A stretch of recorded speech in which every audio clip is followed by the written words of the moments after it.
Welcome to the Business Mechanics Show. I'm your host, Vaughn Sigmund, the co-founder of Results-Driven Leadership. We provide the knowledge, skills, and tools you need to advance your career and business success. Whether you're just getting started or been running a business for years, we've got the advice and the tips that will help you stay ahead of the competition. All from real executives, not trained trainers who have learned something from a book. We've been there and we've done that. So visit rdltraining.com. That's Romeo Delta Lima Training.com for more information. Let's get down to the nuts and the bolts of making your career and business more successful. So let's get started with today's show.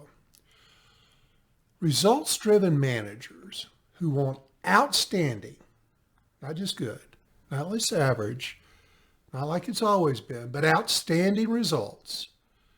Well, they meet with their employees to talk about long-term goals. They do this at least once a year. They also have quarterly meetings to discuss progress towards these goals. And the best way to do these meetings, as I've said previously in other shows, is to be able to also understand how to manage successful action plans. That's in our training, that's in our online training at resultsdrivenleadership.com, rdltraining.com. You can take all 14 training modules, everything from hiring to firing, to action plans, to dealing with difficult people. It's all in there. And you can get started training for only $47 a month. I'll put a link in the show notes to check it out if you're interested. But if you're interested, so back to the meeting part. I think, believe, and experienced that if you have these goal planning meetings outside of work, you go rent a meeting room somewhere. It should be, it can't always be, I understand that, but it should be in a different location than you work, if that's possible. At the very least, you need to make sure there are no interruptions. And these meetings, typically, if you follow the 3 simple steps to annual planning, which again, I put a link to that full document, that entire module, the blueprint to getting this done. You can download it for free. It's in the show notes. It should take about 4 hours. Sometimes it's an all-day session, depending on how involved and talkative, if you got a team building, having some fun. But it should be about 4 hours of meeting time. And during that meeting, managers and their team, the owner and their managers, whatever the makeup is, they're going to talk about what is happening with the business. And most importantly, for the purposes of planning and improvement and being outstanding, what can be improved? You're going to set new business goals. But here's where often the mistake is made. You want to get your team's help doing this. And listen, back to the meeting room part. You don't have to spend a ton of money on this offsite. But it's got to be focused. It's got to be focused with no interruptions. That kills the deal.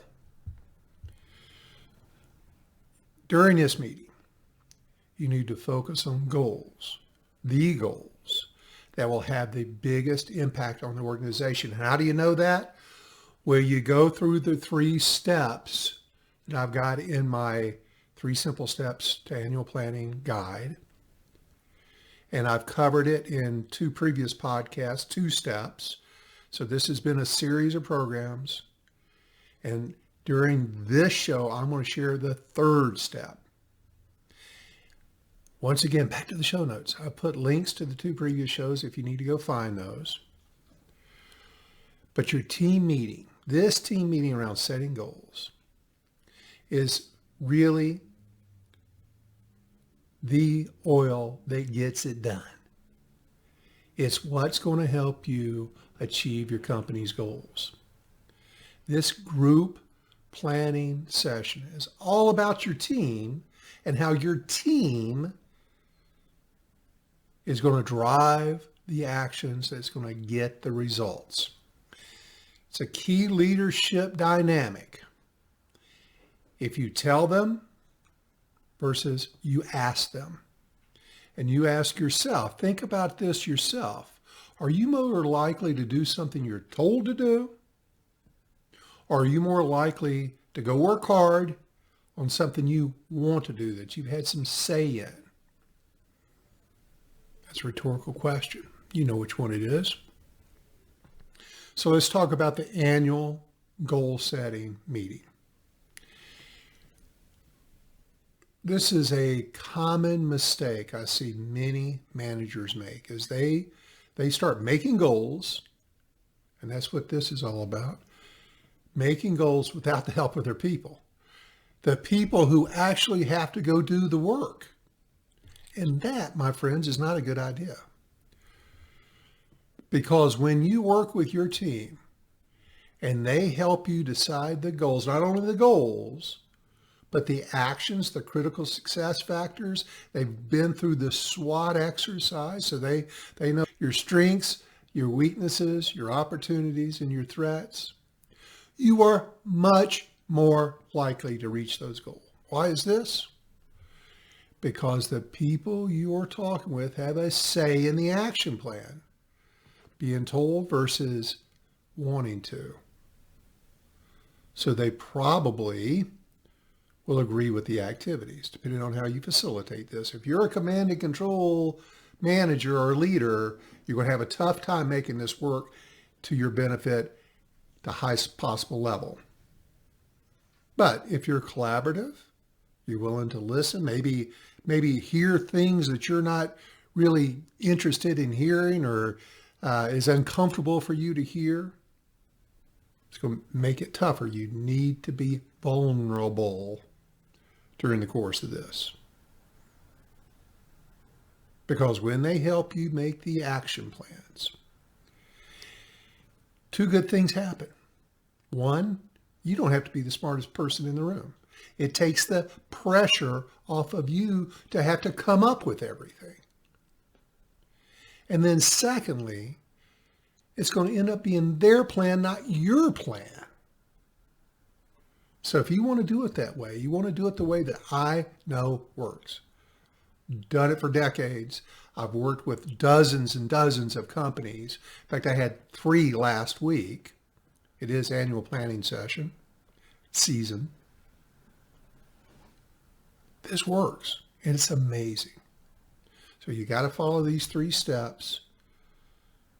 And again, I put the link in the show notes so you can download a free version of the 3 simple steps to annual goal setting. Download it. You'll have everything you need to have a lively, fun, successful goal setting session that will involve your team and make stuff happen. And that's no matter whether you're a business owner or you're just managing a team. So in going back, just as a reminder, the 3 steps to setting your goals are: 1, you've got to do a SWOT diagnostic. Again, all the steps, the questions, the statements, everything you need is in the guide. SWOT is an acronym for strengths, weaknesses, opportunities, and threats. And the fact that I did 3 of these this past week is very fresh in my mind. The team freaking loves doing this. They get so involved. There's such great dialogue that takes place. And again, I watched one president of a company this week get a little uncomfortable, want to defend it or explain things away because he didn't like what he was hearing. You can't do that. I had to kind of take him by the shoulder and say, dude, stop. Because it's just the facts, and you've got to accept that. The second step is once you've gone through SWOT, is you, based on the information you got from that, what your strengths, weaknesses, opportunities, and threats, you're going to identify your critical success factors. And just follow the guidelines. I'm oversimplifying it right now. You're not going to learn how to do it from just this one podcast. You got to listen to 3 and download the guide. You're going to identify your critical success factors, and then you're going to take that. This is the perfect recipe. You're going to move to the third step, which is to create your strategic goals and actions to utilize your organization's strengths, neutralize any weaknesses, take advantage of all the opportunities are identified, and then be prepared for any threats that are outside of your control. Bingo, bango, here we go. So again, I've covered in the 2 previous podcasts. So the first one's named SWOT Analysis for Beginners. The second one is Secret to Great Leadership, which it is. Creating critical success factors. Those are sometimes referred to as objectives. I call them critical success factors. That's how I was taught. And again, just use the link, download the damn thing, and you will be glad. If you want to plan and hit your goals and be super successful this year. And today, I'm going to share with you how to achieve more this year with the goal setting tips I'm going to give you today. Many organizations that are not doing very well, they do not take the time to figure out the most important goals, and much less how to go achieve them. They often create goals and start taking action without thinking things through. Do not make this mistake. I've been there and I've done that. And I've got the bruises to show for that. I made that mistake for a very long time until I learned better. And then once I learned, it was like, oh, that was a real game changer for me. So take your time. This is not a rush. Take your time and plan things out to be successful. Now, let me get a little deeper into the goal setting step. Once you finish SWOT and figured out your critical success factors, you're going to start figuring out your goals.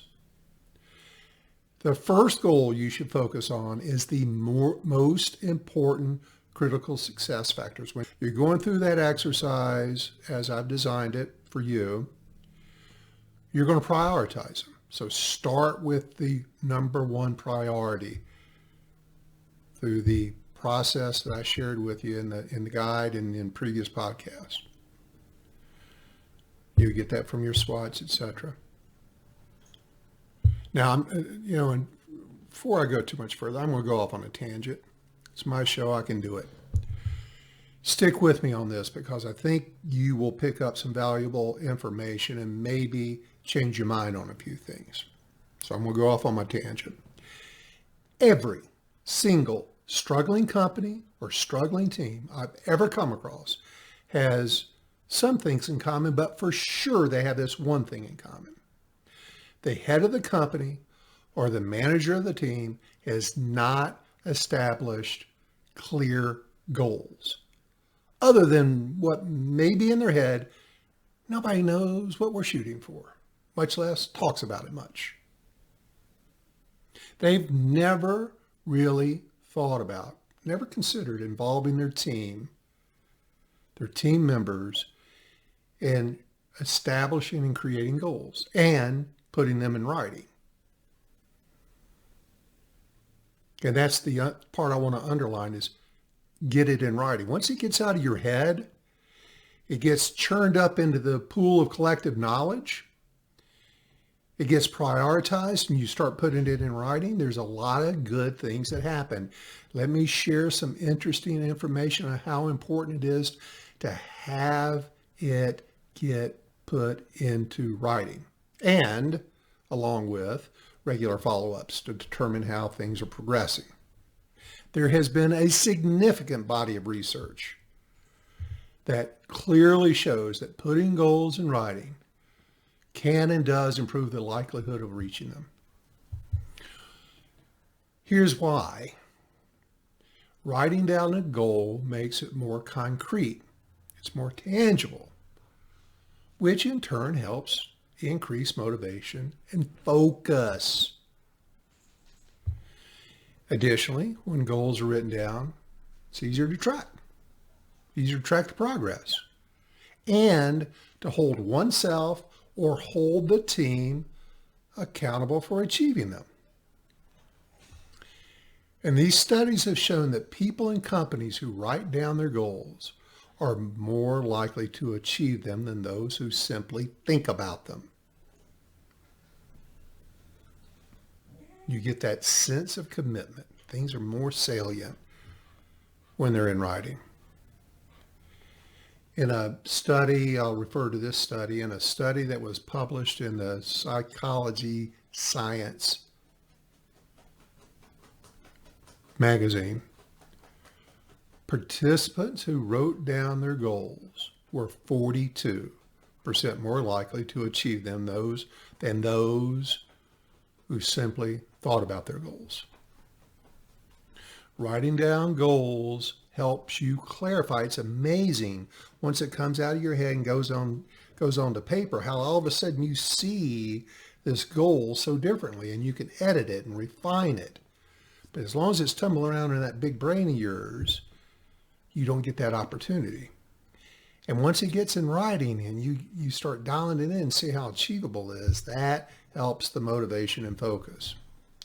So another study from Dr. Gail Matthews, and her study clearly showed that people who wrote down their goals were 61% more likely to achieve those written goals.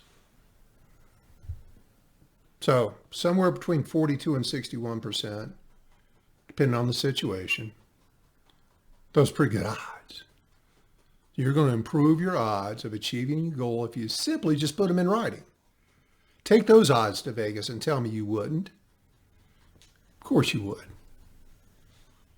And let's talk about the percentage of people and companies who actually achieve their goals.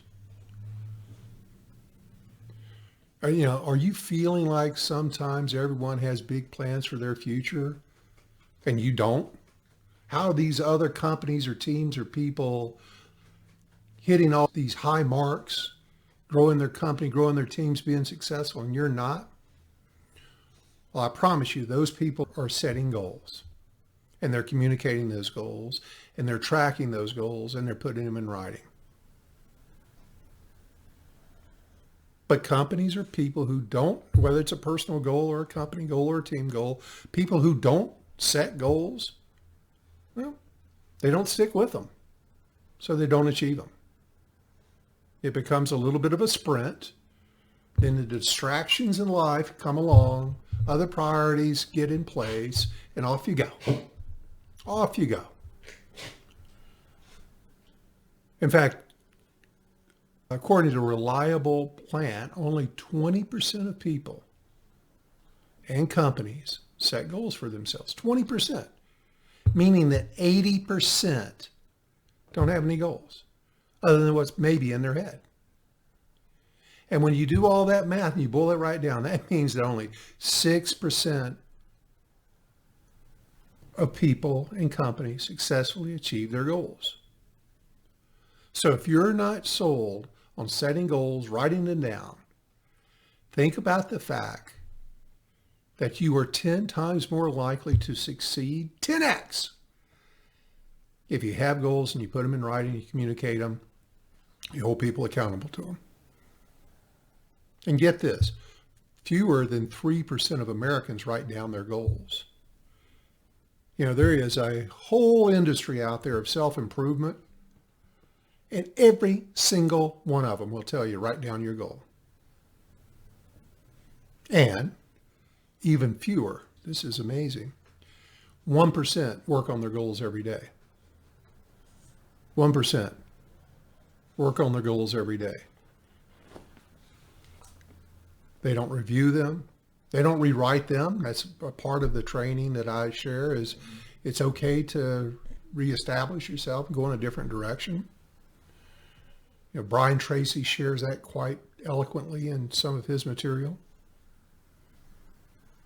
And note that taking the extra action of just sharing your goals with your team or employees dramatically increases the number that are successful. Sharing your goals with your team is not optional. Not if you plan to achieve them. And you have to have a detailed plan. So in study after study, the groups that are most successful, companies that were most successful, teams that established the highest achievements, they all have one thing in common. They wrote them and they published them. They shared them and they gave weekly progress to their team. Those people achieved 76% of their goals. I see so many people have goals. They're a little shy for some reason about sharing them. They certainly are not communicating them on a regular basis. They want to only get the data and share it quarterly because they don't think anybody cares. Well, they won't care if you don't share it with them, I promise you. Setting specific and challenging goals. And study after study shows that you're going to get somewhere close to 80% better results. 80%. And this isn't surprising because it is hard to take actions on goals if you're not asking yourself or your team to achieve them. It's so easy to forget about goals you set unless you're discussing them regularly. So in conclusion of my tangent, thanks for sticking with me this long, but I'm trying to motivate you.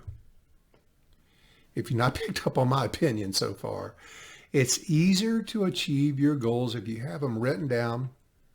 This way you can review them and make sure you are still working on them.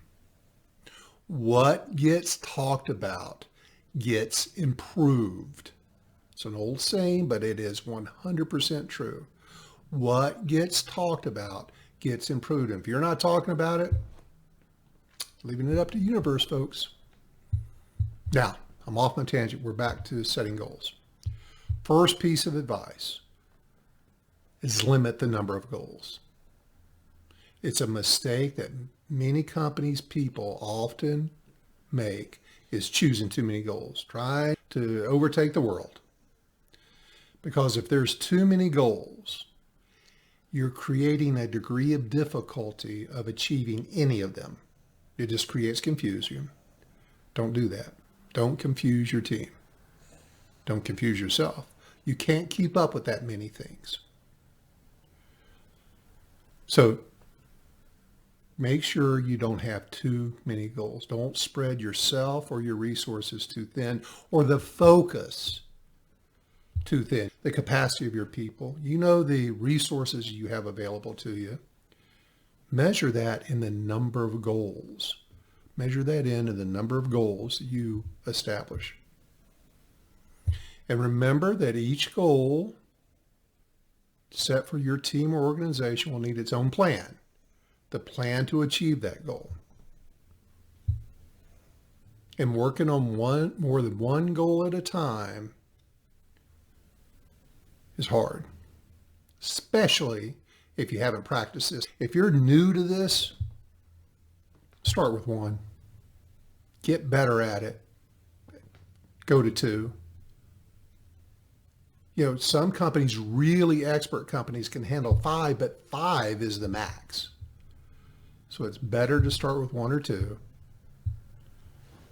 until you get really adept at this. Stay focused. Keep your organization team focused on the goals so that you get the benefit of achieving them. Second, very important thing is your goals must be SMART. The acronym for specific, measurable, achievable, the person responsible, and with clear timelines. Each goal you create needs to be very specific. I'm going to give you a little more detail on this in a sec, so you know when it's done. And it must be something that has a measurement to it. This cannot be subjective. It has to be objective. It has to be measurable. It can't be felt.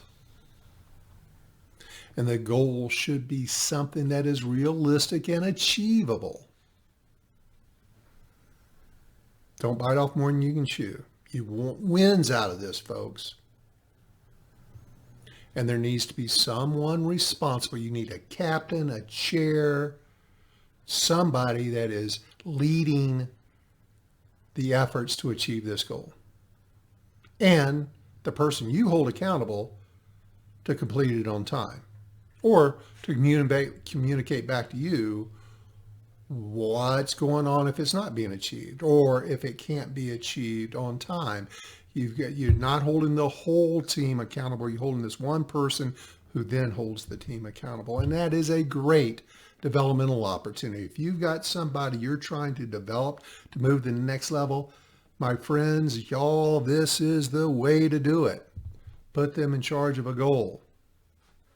And then finally, there must be clear timelines for when the goal should be or must be completed. So let me dig into a little more detail. Specific. It's all-encompassing and super important that your goals be specific. So write them down. And let me give you an example of a specific goal. So let's say you want to increase sales. That's a common one. So you should set a goal to increase sales by a certain percentage within a certain amount of time frame. So in this case, the goal is to increase sales by 25% within 3 years. And how are you going to do that? You're going to do that by exporting products to 6 different countries. Let me do that again. You want to increase sales. It's got to be specific, measurable, achievable, a person responsible. And it's got to have a timeline. So you're going to increase sales. The sales team is going to increase sales by 25% within 3 years by exporting products to 6 different countries. That goal is specific in how to achieve sales. Measurable. Got to be measurable. These are your KPI type things, or your measurable kind of things. Goals need to be able to be measured so you can track how the goal is working. It's usually tied back to your CSF, critical success factor. And let's say your CSF was reducing production cost, and meaning that the organization wants to spend less money on making products or providing services. So the top management team talked about all this and how much they need to reduce cost in order to be more competitive. So they decided they wanted to reduce the average manufacturing cost per part by 20% within 2 years. So here's some examples of some questions that might help you create the needed measurements. What is the current asset to liability ratio or debt to equity ratio needed to satisfy your bank loans? That's a big one. What annual revenue do you need to meet to achieve a specific ranking in your industry, if that's important to you? What does your organization need in measurably improved rates of repeat sales or retention of customers? How much would you like to improve the number of employees retained or reduce her turnover, or reduce training cost? What is the needed rate or percentage of sales increase of your products and services for the next 3 years? Those are all measurables. What's achievable? Goals should be something that you can actually do. Because if employees think a goal is not achievable, they might start to feel bad and just give up early on. They're going to feel defeated. You're going to be dead at the starting line. Having goals that are not possible to achieve, and this is why you want to get your folks involved in this, as many and as deep down as you can, that will absolutely lead to failure. They will lose respect for you. Any goal that you set going forward will be questioned. So be careful about doing that. Don't have BS goals. And especially don't set a goal that will require your team to be good at something they're not. The goal may be getting your team better so that you can achieve that goal later. You may need to work on that thing that your team's not good at. Because if you ever want to achieve that goal, you're not going to be successful. You can't build the plane while it's flying. So let me give you an idea of what we're talking about here. This is an IT department. And they were thinking about how they could help their clients in a broader range of areas. And the person in charge of IT said that the people who work for her don't have enough technical training to make real improvements. They don't have the training to expand the offering. And they found that during their SWOT exercise. So the IT director's boss included a strategy for increasing the technological capabilities of their team and gave financial incentives to every IT employee who passed a specific technology course.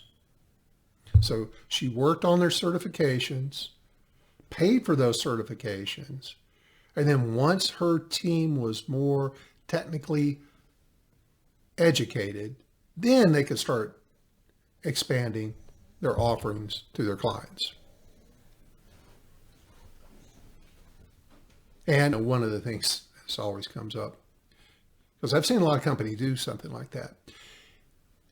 In order to pay for the course or the certification, they've got to get a score of at least 80%. Or 50 or 75%. They got to pass the course in order to get paid back for the course. So just an aside. The person responsible. I always like to think about this part of the goal setting and achievement is who's going to do what by when. So the person responsible for achieving the SMART goal is the one who's going to be accountable for making sure the goal is completed within the set time frame. And this person needs to be empowered, authorized to do what is necessary and make the decisions to help achieve that goal. This person responsible for a SMART goal, they may work alone. They may be a committee of one.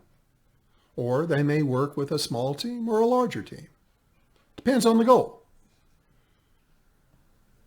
What makes sense? You don't have to have multiple people on everything. But this person responsible for the SMART goal must have the skills, the knowledge, the resources, the empowerment, the approval authority needed to complete the goal successfully. And then the T of SMART is timelines. Your goal should be things that you can achieve in a certain amount of time. Now, there's a little bit of rule of thumb on this. Don't set any goals, really long-term goals that can't be achieved in 3 years. 3 years is the max. You usually want to get it done in a year. Sometimes it's in a quarter, but keep it, shorter goals, less than 12 months are better, my opinion. But sometimes they're going to take longer. But I can tell you, those usually don't work out because most teams or people or companies don't have the sustainment power to stick with it that long. What you might want to do is take a big goal and turn it into multiple smaller goals. So you do it like building blocks to get to where you want to get. Now, this is something I want to make another point here. The importance of timelines. Timelines ties back to Parkinson's law. Parkinson's law. That is the theory or the business saying that work will expand to fill the time that is available. This means that if you have too much time to do something, that something's going to take a long time. So many managers, so many business owners get so frustrated because they've assigned something to someone. They go back and check on it in the timeline that they've got in their head, but not communicated, and it's not done because they didn't tell the person that they assigned it to what time they wanted it done or what day they wanted it done. I've said this next saying a ton of times. People often get mad at other people because they didn't do something they didn't tell them to do. Think about that. They get mad at someone because they didn't do something that they didn't tell them what to do. This is, you got to tell them what by when. So will you get this report done for me? Yeah. Can you get it done today? Yeah. Okay. Well, if you go at 3 o'clock, that's not the end of the day. But if you say, can you get this report done for me? Yes. I need it by 1 o'clock. Is there any problem getting it done by 1 o'clock? No, I'll get it done by 1 o'clock. Is there anything else that's going to get in your way of getting it done by 1 o'clock? Because I've got to go to a meeting with the boss and the board of directors to present this report right after that. Can you have it done by 1 o'clock? Don't be too casual in your assignments. And managers also get very frustrated that people are just standing around. Their team members maybe just standing around or, kibitzing during the course of the day. Let me tell you, the reason why the old saying, idle hands are the devil's workshop, is because if you keep your team busy, you give them more work than they can handle, guess what? They're going to learn to get their work done more quickly. But if you never stretch them to get it done in a certain amount of time, if you don't pile enough on their plates and keep them busy, they're going to get bored. They're going to start gossiping. Anybody that has a gossiping problem also has a communication problem with delivering the needed information around timelines. You got to keep your people busy because busy people are happy people. Happy people don't gossip. They don't stir up the crap in your business. They don't cause problems because they're too busy to do that. Give them timelines. So Parkinson's law, in essence, just means that the job will take as much time as you give it. And this often, and if you don't give it, okay, you're leaving it up to somebody else to decide, is that really what you want to do? And this often leads to your goals. They led to my goals back before I knew better, not being met. So it's important, it's essential, it's critical to set a deadline for when you want the different steps of this goal to be achieved, or you'll be disappointed. When you're trying to reach a goal, sometimes it's important to have smaller goals to get there first. So let me give you another example of that. Your goal could be to increase sales by 30% in 3 years. In fact, I did this with one team last week. You can measure the achievement, the 30% increase, on a 10-year or a 1-year 10% improvement. So the first year, you're going to get 10% improvement. Second year, you're going to get 20% improvement. And so in the second, going into the third year, you're at your 30%. And that's all measurable. And you can see it happening. So establish timelines. Make sure they're achievable timelines. Make sure you got a person responsible for these timelines. And make sure it's all easy to understand. Be very specific about it. You'll be doing yourself a favor. So tying back to the previous part of the 3 simple steps to a goal plan or goals is you're going during your SWOT exercise, you're going to identify strengths, weaknesses, opportunities. Strengths and opportunities are 2 great ways to establish some goals. Weaknesses, great way to establish goals. So let's talk about some opportunities and weaknesses, all right? So let's talk about a weakness in a company as an example. Lack of diversified product line, or a company has a limited online presence. So the goal from those 2 weaknesses might be develop and launch 3 new products within the next year to diversify our product line, or to increase our online sales by 30% in the next quarter by improving our website or expanding our social media presence. Make sense? Maybe an opportunity, let's go to opportunities now, could be that you say, hey, wow, we could do this. We could grow demand. There's an eco-friendly thing happening out there, if you haven't heard. We could grow demand for our eco-friendly products. Let's come up with an eco-friendly product line.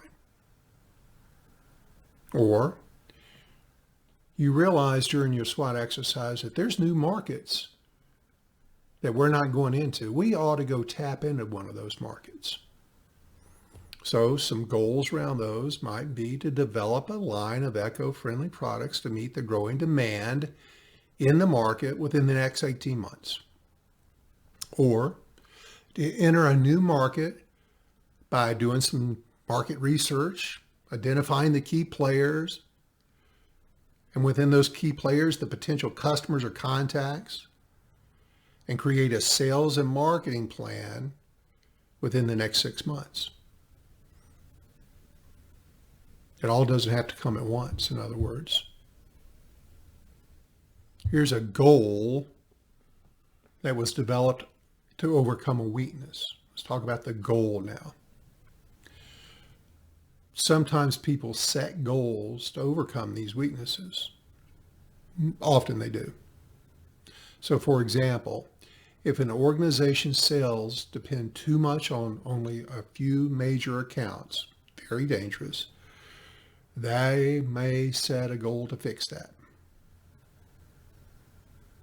There could be a significant potential negative impact if one or just a couple of these companies stop being accounts. I've seen it happen. I was put out of a job once because of that years ago.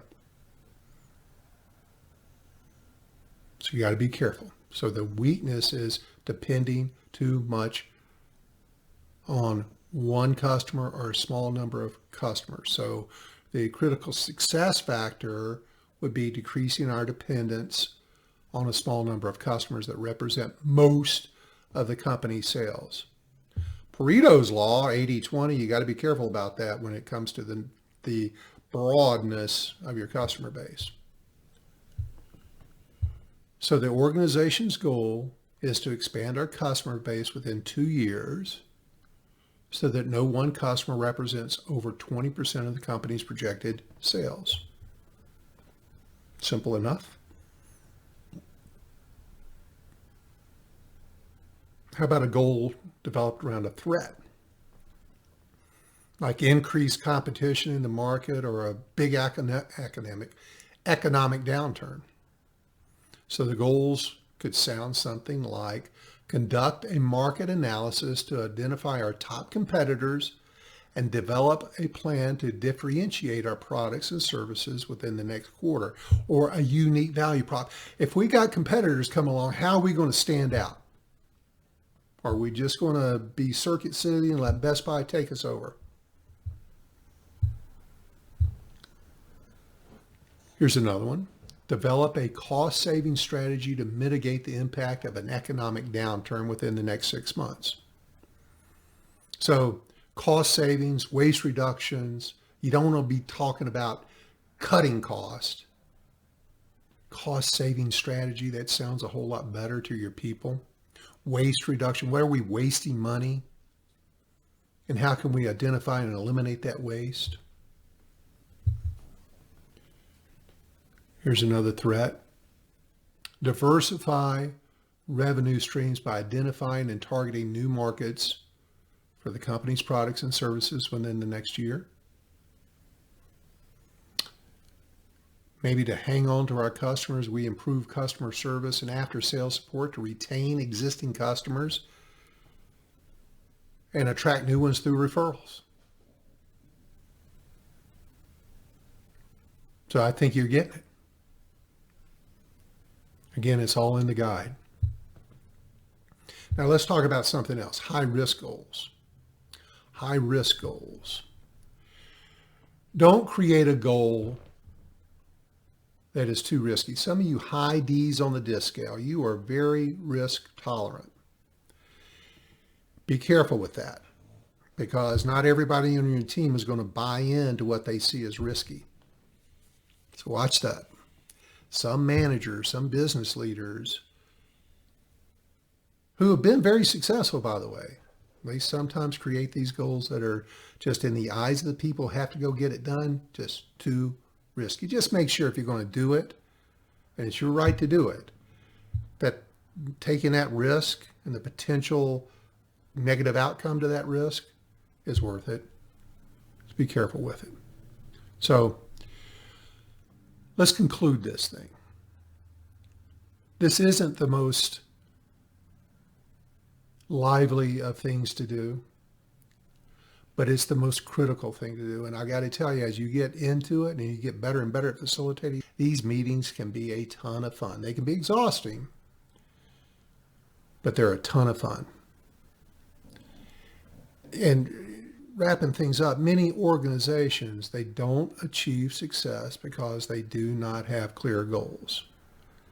And that's going to result in the organizations not being able to weather major challenges, to be honest with themselves, to be vulnerable, and accept that they've got stuff they need to do, that they're not good at everything. Embrace the elephant.